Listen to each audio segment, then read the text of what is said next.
So, Jason, I'm going to start with you because you were involved with the screenplay of the film. And so I just wanted to talk a little bit. When did you first become acquainted with this project? And how did were you invited by Wes to join in, or was it something you were talking about together? What was the initial? I can't specifically remember the exact.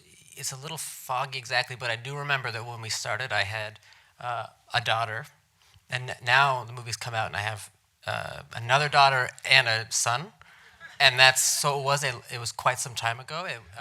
I believe it was almost 5 years ago or 4 years ago, and Wes he was talking to Roman and I. Yeah, I mean, I don't know. It wasn't like, can you come over here right now? I've got something to talk to you about. It just came up, in conversation. And he said, I've got an idea. I want to do a movie that's stop motion with 5 dogs who are alpha dogs. He named them.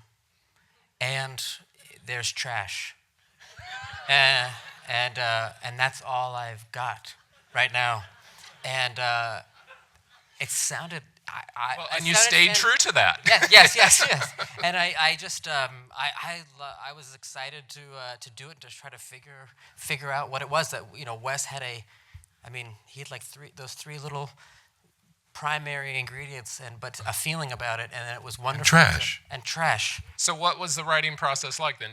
I understand there was a little bit of a writer's room type thing where you brought some other people in. Is that right, or was? Well, it was Wes, Kuhn, Roman, and myself. Right.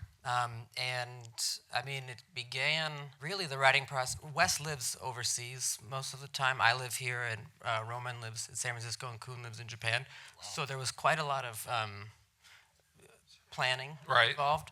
But I think the most interesting thing about it for me is how Wes, he wanted to write. He did the whole thing chronologically, scene by scene. There was no outline. There was no whole idea for the film. We really had, there's dogs, trash, stop motion. Mm-hmm. And then building it. Like, for instance, when Atari's plane crashes in the film, we didn't know that we'd actually meet Atari until his plane crashed. Do you know what I mean? Like, so there was no grand outline. Like, now is when he comes in. We would sit there and we would Wes is just works nonstop, and So did you all do it over the phone? Did you do it by phone, email? Did you do phone? And we would Roman and I would fly to Paris or to England, and we'd stay there for like 3 weeks at a time. Oh my goodness! Sounds horrible. And we travel, yeah, and we it's really just all day working in a room and asking each other these questions, and then it starts to happen. Like, you get one idea, and then it leads to something. And Wes, as the filmmaker, he's sort of the guiding light. Like, we're almost asking him, what about this? What about this? And then when something feels right, all these ideas start to happen. What a wonderful thing to trust, have people that you trust so much that you can go in with just a basic idea and know that the four of you would be able to work out the rest of it. I mean, who does that? I don't know how anybody else does. It's magical to me. That's entirely magical. But you know how that you. It's the greatest. It's the best. It's wonderful because those people specifically. Those are. You guys really know each other. I'm not afraid to be myself. Yeah, they have seen some great moments for me and some terrible moments for me, and so there's nothing to be ashamed of. Right. When you go to work every day, you just got to go for it. So when like here, we're full of shame. And then we act out the stuff. That's a big part of it too, is acting. So you're acting it out on? Yeah, we start to write out the scenes, and then we start to play these characters, and it's a. I'd like to see that. I'd like to see that too. I can't imagine. Nobody was filming that? Huh? Nobody was filming that? No, nobody was filming it. Somebody Right? But you took some pictures. Nobody took any pictures. See, I got pictures. If they had told me, I would have been there. I got photos. Courtney, you did not see the script.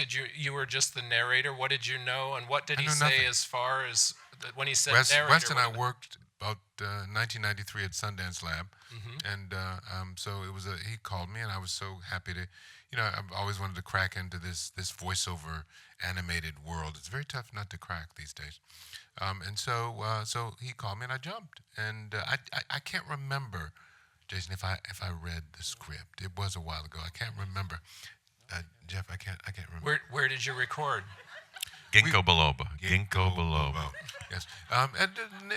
Burbank, is that Burbank? Or is that What is Ginkgo?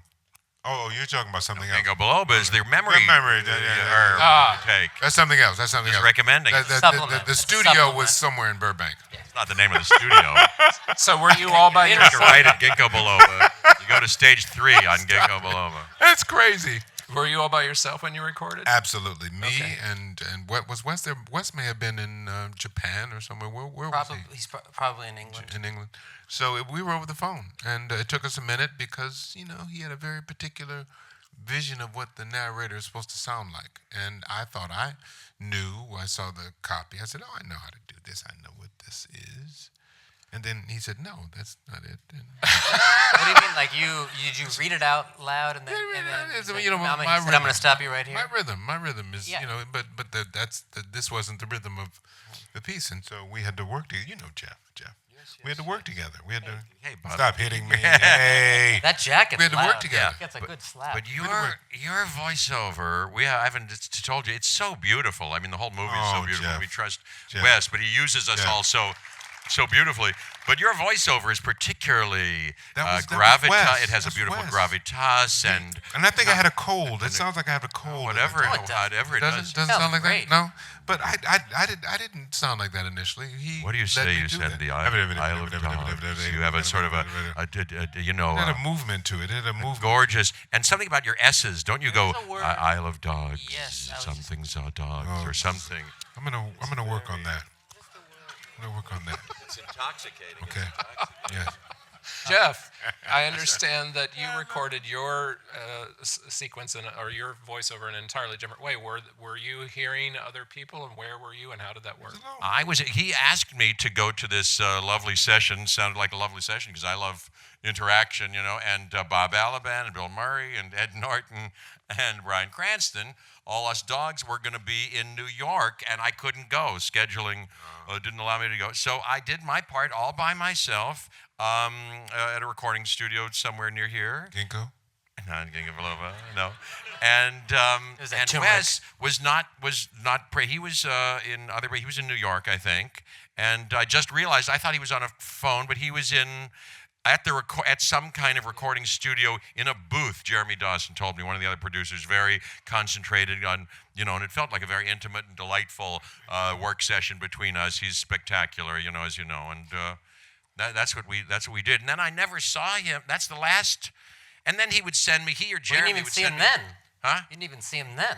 Didn't see him then. And then you really didn't see And him. I hadn't talked to him on the phone before then. He'd only sent me the script and I see. emailed me. Yeah. And then a couple of times later during the process, they'd emailed me and said, "Hey, can you record on your iPhone this line again or another line like this, da-da-da-da." And then it wasn't until the movie was done and we went on this publicity little endeavor that we're doing now. We went to Berlin. He won the Best Director award in Berlin, and then we won then we went to South by Southwest and won the Favorite Audience Movie. But that's the first time I saw him or any other actor in the movie. There's a very precise rhythm and timing to his films. So I'm just curious, when he's putting pieces like this together, what are the things that get that rhythm? How does he achieve that rhythm, or what are the things that you notice? Well, I know, as I said, with the narration, I thought I had an idea of what, the pace of it, but I had to really just put my,